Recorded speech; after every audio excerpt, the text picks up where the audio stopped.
sadik. So yung nag-overheat na nabuksan namin uh, 10 PC1 non-clock. Wala po yan. Binuksan namin yung cylinder niya. Overheat. Overall. Ang kalalabas ang pulihan.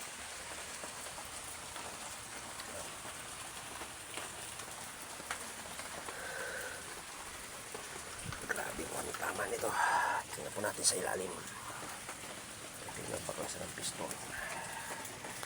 Kita po natin ang tama. Hihiga po tayo. Oops. Kita natin. Aray ko. Ayan mga sadik. Pinasok po ng tubig yung makina niya. Grabe.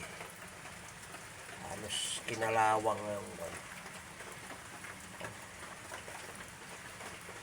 ang tindi ng tama. Binuksan po namin yung para makita namin.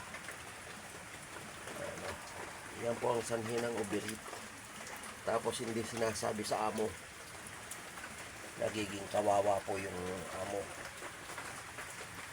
Umaasa ang amo na matino yung driver, pero parang hindi po ata ang nakuha niyang driver hindi matino.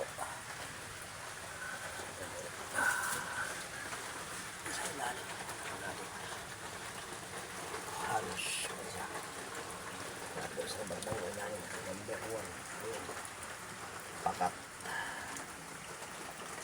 Tinanggal po natin yung isang piston, yung po nasa ibabaw na piston tinanggal natin.